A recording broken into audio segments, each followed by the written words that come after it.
myself. What was I keep forgetting what it was? That was it. Light and Magic on Disney Plus. Now, Light and Magic, for those of you who have been film buffs a bit like me, when you hear Light and Magic in the film world, there's usually a word that comes before Light and Magic. What word would that be? Do you guys any idea? You guys? Light and magic. Like illusion. No, I don't know. No. Okay, cool. Okay, maybe it's Those are not as just cameras. maybe it's not as much as I thought. It's industrial light and magic. Oh, So right. Okay. Oh yes.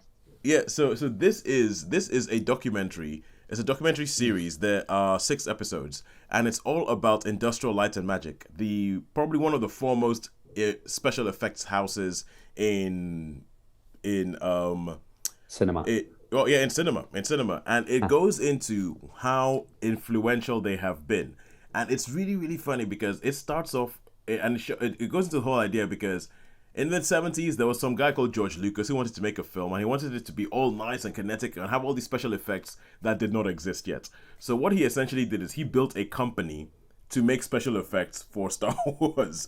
And this documentary goes in and brings in all the different people like Dennis Muren, Phil Tippett, Ken Ralston, who came together at the beginning. Most of them, who weirdly enough were inspired by Ray Harryhausen to begin with. A lot of them name check the original King Kong. A lot of them name check Jason and the Argonauts and how they saw those as kids. And they immediately went to and just started playing in the background. They started playing in the background, doing all these things that nobody thought was ever going to lead to anything. Then when it comes around to the time of Star Wars being made, it turns out that these people are exactly the kind of mad people that George Lucas needed to make X-wings and Mos Eisley Cantina and all that kind of stuff.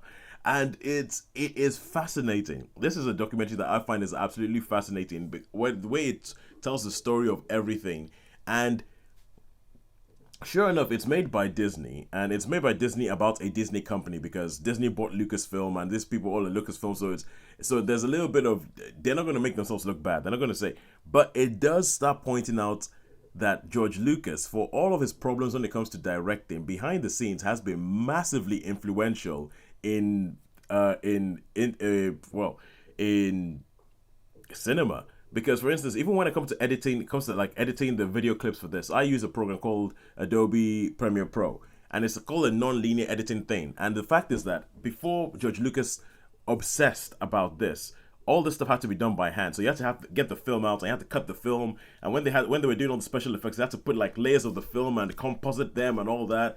And he expresses throughout this whole thing how his frustration was, there has got to be a better way. This just sucks. This sucks. This sucks. And so all from all the money he got, he put a lot of his own money into trying to figure out better ways of making the film process work. And they sort of draw a line through all the way from Harryhausen and people being inspired by Harryhausen, who ended up becoming Industrial Light and Magic. And then the guys in Industrial Light and Magic, they end up doing things like, the Star Wars stuff, and the Star Wars inspires a whole other generation of people. And then they go along and then they do things like they do the effects for Poltergeist, they do the effects for E.T., they do the effects for Raiders of the Lost Ark, and that inspires a whole other bunch of people up until the time when they do Terminator 2. And Terminator 2 blows a hole, and they just keep, and then by the end of it, you have people, because they have all this amazing archive footage of them doing the effects behind the scenes on Star Wars, you get to see all these people as young, and you get to see them grow old in front of your eyes until they are the old men. And you have these young pretenders who are coming in and going,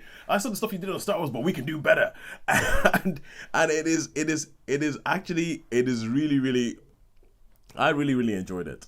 I loved it. I thought that it was great just sort of seeing almost like this sort of time capsule, hearing about all the things that happen behind the scenes, hearing about some of the ways they created some of the effects. And especially because they show clips of Jason and the Argonauts, right? yes. And the skeleton sword fight with Jason, it still blows my mind Mm. that Stop that motion, isn't it? yeah, it's stop motion. But the fact is, the timing, when you look at it, and you bear in mind that was made in what, the 50s? Yeah, Mm. yeah. That was made in the 50s. So when you look at when you have a man having a sword fight with this skeleton, and like the swords hit at the same time, and I'm just thinking that would have taken ages. Yeah. And to get it that good means that the people had to be obsessed. And it is so cool. I mean, there's bits of this bit where they talk about how everything used to be done in creatures. Like when you had like they had the creature shop, and they would build them practically, and then they would manipulate them, and they'll do them in stop motion and all that. And they talk about Jurassic Park. Jurassic Park plays a massive part in this whole thing, where they came to doing dinosaurs in Jurassic Park. And originally, apparently, in Jurassic Park, the dinosaurs were going to be stop motion. But then there were two young guys who were like, no, I'm sure we can do this with computers. Because at that time, and they had this whole thing where you had like the older guys, Phil Tippett, Dennis Muren, they were a little bit, they didn't really trust computers. They weren't sure, but they were like, oh no, you can't do it. You can't get the texture. If you want it to be real, you actually have to build a thing. And they had this thing where these guys essentially went and they clandestinely built a T-Rex in a computer.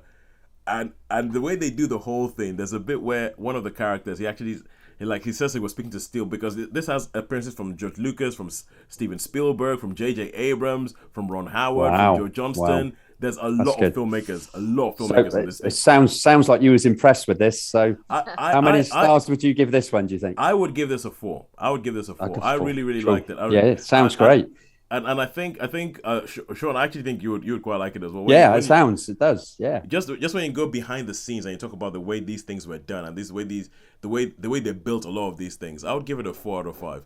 I mean, I think towards the end, I think the earlier bits, like when they're talking about it being in the 70s and the 80s and the 90s, those bits are a lot more engaging. When it gets closer to present day and what they've done in the Avengers movies, it kind of, I feel it peters out, and I feel like they don't really know how to get an ending, or how to they don't know where they're ending up with this thing. But I think that's probably because a lot of the innovation has been done, and the innovation is the interesting bit. Now it's just about making things look good. So yeah, I thought it was good. So I would recommend Light and Magic. I would say anybody go find it on Disney Plus. 4 stars for that. And now we get to our final thing.